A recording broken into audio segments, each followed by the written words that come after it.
Hey, what's going on? Good morning, guys. I am I'm up this morning, and it's a good day. It is a good day. I'm in Tacoma, Washington, which is right outside of Seattle, and I am their King Day speaker. And if you've ever heard me talk about Martin Luther King or anything else, you kind of know I don't do things the way everybody else does them. I seek the truth. I seek all truth, no matter where it lies. And sometimes the truth doesn't set you free. Sometimes the truth incarcerates you. Good morning, Brianna, Veronica, and April. How are you? Good to see you. Sharice, how are you? Good to see you. T. Kalik, Tavika, hello, hello, hello. And I was on the treadmill this morning, and you guys know I've been on this weight loss journey. And I'm sharing it with people because I need, moral support on this, because it's not easy. So, every time you want to pick up a donut, I ate a donut yesterday, and I'm mad as hell at myself for it. But then again, though, the donut was good.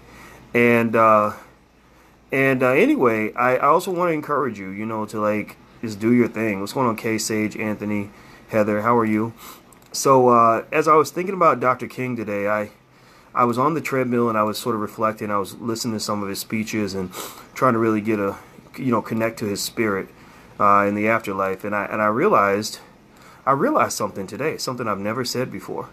And I'm going to talk about it today in my speech. I'll try to see if I can live cast it if you want to watch it on Instagram. My Instagram is The Real Boyce Watkins. So if you go to The Real Boyce Watkins, that's probably where I'll broadcast it. But I realized that Martin Luther King is an imposter. I realized that the Martin Luther King that you see on TV is a complete imposter. He's a big fraud. He's not who Martin Luther King really was. And I think it's time that we kind of blow the roof off this mug. I really do. I really think that it's time for us to start really talking about the way we've been lied to and deceived as black people, the way we've been played. We have been played, with these people taking some of our greatest heroes, our greatest advocates, and neutering them in front of us, And it's really some old Intel Pro shit. That's what it really is. It's like, let's murder Dr. King and turn him into a big pussy so that all black people will fall in line, right? Let's take their greatest hero and let's break him down into a loser, or into some guy who just repeatedly says, I have a dream, over and over and over again. And then that'll just, that'll appease the masses. I'm not a fan of that. LaShawna, that's a good point about Bennett College. Bennett College actually reflects something I've spoken about on multiple occasions. Black people struggle because we do not have an economic power base. And most HBCUs, I hate to break this to you, but most HBCUs are going to probably die.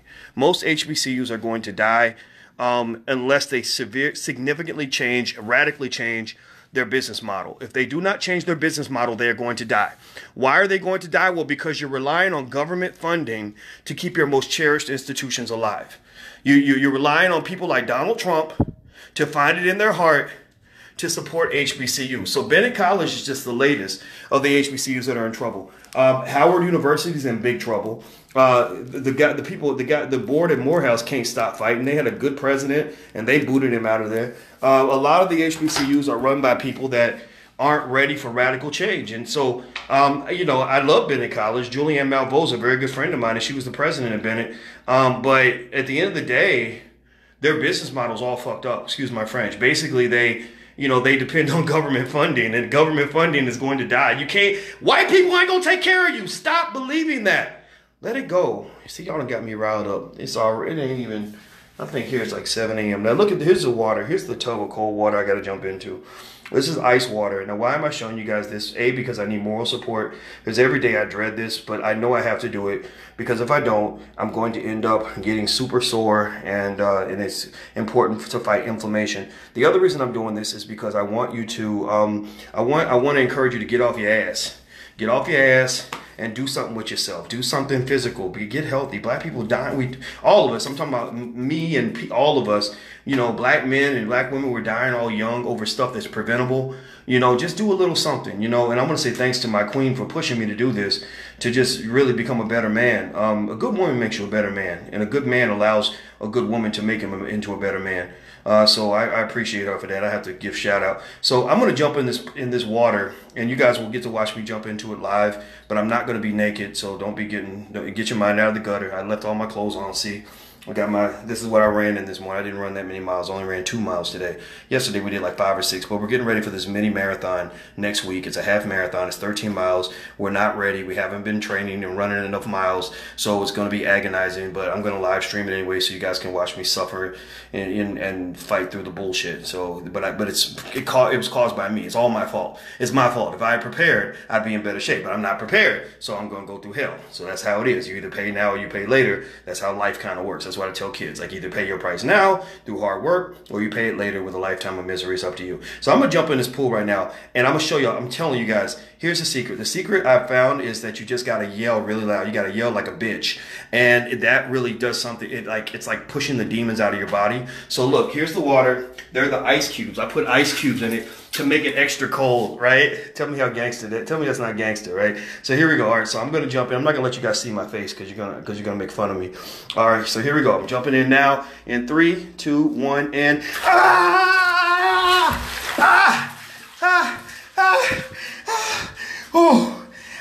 okay. Oh God damn! They're probably gonna call the front desk and be like, "We got a dying black man who's bitching about Martin Luther King and screaming like a little girl." And yeah, so I do that to encourage you. Whatever it is, you probably have something in your life. Let me flip this camera around so y'all can see the agony in my face. Okay, so I know that scream was crazy, right? But you know what? The scream is deliberate. I learned from my trainer, like when you yell, like if you're lifting weights and you grunt, you go, ah, it literally gives you more strength. It helps you fight through the pain. So it's like you're pushing back against the pain. And I learned that's the secret to success in life. That's one of the secrets, right? You push against the pain. Most of us avoid discomfort. We avoid facing our fears. We avoid facing our obstacles because we don't want the pain, right? But if you find something in your spirit that will help you push back against the pain, find something that you desire, something you love, find a reason to fight, find a reason to just growl, I'm going to do this, right? And you fight against the pain, then what happens is that the pain actually gives you strength. That's how you get strength. You got to push back against the pain. You can't let the pain kill you. You can't let the pain constrain you. A lot of us live our lives in prison. We live our lives incarcerated because fear stops us from doing the things that we want to do. Like, I know a lady who has an extreme fear of flying on airplanes. For whatever reason, she will not get on an airplane. So as a result, she misses. She can't go see her grandkids. She can't take trips. She says, oh, I'd love to go to Africa. And I'm like, well, you can't get to Africa unless you get on a plane. But she refuses to face the fear of getting on a plane, right? So because she doesn't face the fear leaves her incarcerated, right? So ultimately, my argument is that if you don't want the fear to incarcerate you, you got to find a way to fight the fear. Fight the fear, yell, scream, bark, whatever you got to do, like that'll get you through it. So here's my legs. This is what it looks like underneath the water. And I spilled it. I filled it up too far. You see there's like water all over the floor, but this ain't my hotel, so I don't give a fuck. So, but yeah, so that's my life. And this is how I'm getting ready for this half marathon that I'm not really completely ready for, but I have to jump in the ice water to reduce the inflammation. And I'm talking to you and I'm talking really fast because this water is still really cold. And I have to do like 10 minutes in this water. And yeah, okay, so there we go. All right, am I speaking on Dr. King? Yes, Dr. King, let's talk about Dr. King. That'll help me forget about the fact that my legs are frozen.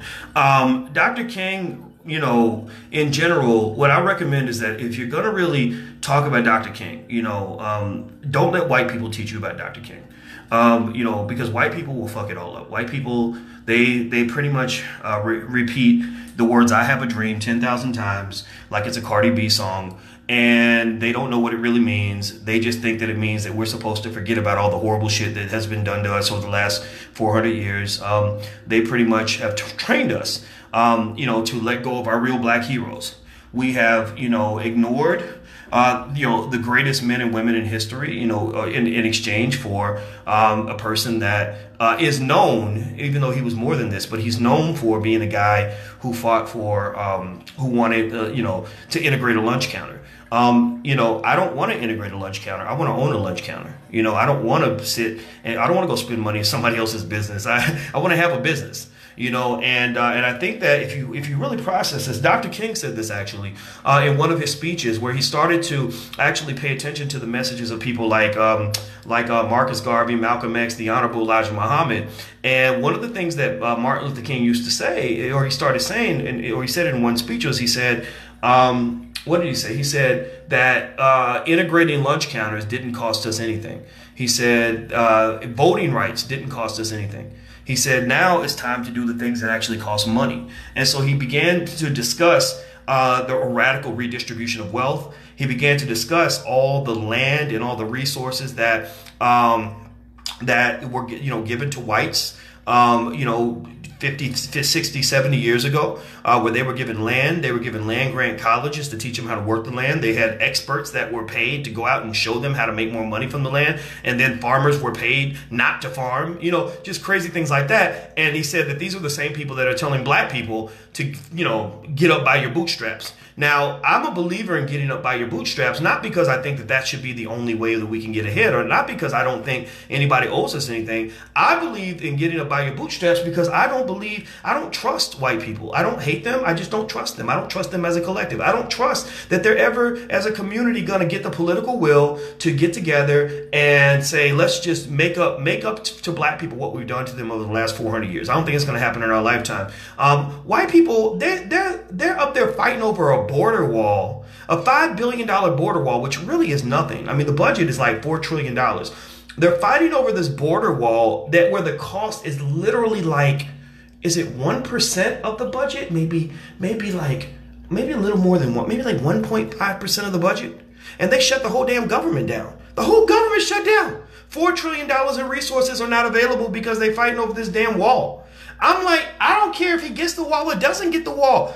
Shouldn't you have the government working? Do you know what happens when you just don't let the government work or move forward because you're hung up on one little issue? And let's just be clear, the thing is, they don't care about the country. They don't care if America goes to hell in a handbasket. All they care is that when America burns down and falls to pieces, that they don't get blamed, that you blame the Republicans and not the Democrats. I don't care who gets the blame. It's like when I run my company, sometimes I'll run into situations where something will go wrong. And person A will blame person B will blame person A. Well, I sent the email and they never responded. Well, I responded to the email, but you told me that you didn't have the paperwork done. Well, I don't care whose fault it is. I want to fire everybody because the company's losing money now because y'all can't take ownership over the success of the whole operation. You see, the ability to make an engine move forward, the ability to run an institution, a country, or whatever, must be driven by the idea that all members of the institution are committed to one thing. That's helping the team win. If the team doesn't win, then everybody loses. So at the end of the day, the reason, that a lot of the things Dr. King talked about as far as economic redistribution, the reason I don't believe these things are going to happen is not because I don't believe that these things are right. It's just that I don't believe that they're going to do the right thing. We've been sitting there waiting forever for them to just even acknowledge what they did to us during slavery. They won't even acknowledge it. They won't even apologize for it. So they won't even apologize for it. What makes you think they're really going to give us the $13 trillion that's owed to us for reparations? Now, again, I think we should still keep fighting for it. If you have a reparations bill and you want me to sign it or support it, I will support it. But at the end of the day, here's the thought. Here's an idea. Well, black people, every year in Black Enterprise and all these other magazines, and I love Black Enterprise. Ebony, I have an issue with a little bit. They're strange people over there. But Black Enterprise, good people, good dudes. Alfred Liggins, all of them, good people. And the thing about Black Enterprise and other magazines is every year they always brag about black spending power. They always talk about how black people have $1 trillion in spending power. We got $1 trillion in spending power. That's black power. That ain't no black power. There's no power in spending. There's no power in giving all your money away. That's not power. What that means is that you have power and that you gave it all away. away. So that's not powerful. That's powerless. That's power. That's less power than you had before. Instead, that $1 trillion should be black investing power. That's investing in black institutions, developing infrastructure so that we can truly fulfill Dr. King's dream by allowing our children to grow up in a space where they feel loved and feel strong and are able to create our own heroes. White people should not be teaching us black history. I'm sorry. White people, if you're watching, I don't want to hurt your feelings, but I'm not teaching you your history. You shouldn't be teaching me mine. We should not be sending our kids off to work for white businesses. I'm sorry, white people, if that hurt your feelings, but I don't want to integrate with your fucking lunch counter. I want you integrating with my lunch counter. How about this? I'm going to open up Boyce's lunch counter and we're going to charge for lunch and milkshakes and shit. And I want you to come over with all your white money. I want you to give me all your money. And that's my way of showing you that I love you, is by letting you give me all your money. Okay? How about that? That's how we can do integration this time around. We're not going to do it the way they talked about it in the 1960s, because unfortunately those good people in the 1960s might have had an idea that probably needed a little bit of development, right? Need a little more Marcus Garvey in it. Need a little more Malcolm X. Need a little more Honorable Elijah Muhammad. It didn't have quite all of that. And so you've kind of taken one of our greatest heroes, one of our strongest men in the history of this world, and turned him into like a neutered little bitch. And I'm not a fan of that. I think that that's a problem. I think that that's what we should talk about. Now, I'm going to show you guys, I have been doing this frozen bathtub for, I think, almost 10 minutes. I don't know how long it's been, but I know that it's extra cold. Like the water felt super cold. So I'm going to jump out because I'm not white, and white people can do things like join polar bear clubs and not die. I probably would die if I was in a polar bear club, because I don't think people are supposed to be cold that long. So I did it. So I literally jumped in this tub, this frozen tub, something I couldn't have imagined myself doing a year and a half ago. If you told me that I was going to jump into a frozen tub of water on Facebook Live, I would have told you that you're crazy. And check it out. Look, I'm such a G. My feet are still in here. I didn't even jump out. Like, I'm just like taking my time. I'm getting out slow. I'm not even getting out fast. That's how much I've evolved. So I'm very proud of myself. But yeah, so I'm going to be getting ready for this half marathon next week. It's going to be really cold. In Chicago the other day, it was like, I kid you not, like fucking what was the temperature? My God, I think it was 7-8 degrees, and it was brutally painful. Okay, I'm back. Sorry. It was brutally painful, and yeah, and it's gonna be like that next week. So yeah. So look at all the water I spilled. I got water everywhere because I literally just filled up the tub and just jumped in. Now the crazy thing is that after you do the cold, according to my trainer, you got to do the hot. So what I do is I let most of the cold water go out, not all of it though, and then I just put nothing but hot water in on top of the cold, so it becomes like warm water. And yeah, so that's my life. That's my routine. That's what I do. That's how I'm living. Right? Brandy says, yes, it's freezing here. I know, it's so cold in Chicago. It's kind of crazy. All right, so now I'm really gonna actually get naked. So I don't want to break the internet like Kim Kardashian. So let me go ahead and hang up. But I just wanted to share my thoughts on Dr. King today and encourage you. You know, if you want to just do a little bit, just start with the baby steps. Like, do your fitness thing, you know, like change your life. Do something different from what you did before. That's the definition of growth. So that's why I'm sharing this, because I want to encourage you to grow. Don't be the same person next year that you were this year. You can do better. Whatever it is, wherever you are, whoever you are, wherever you're at, you can always do better. And Dr. King was a guy that would have encouraged us to do better. And I remember I was little, my mama used to have me get dressed up and do Dr. King speeches and all that when I was a kid, you know. And I came to admire this man a lot. And I think he deserves to have a holiday. So I'll see you guys in a little bit. Talk to you soon. Peace.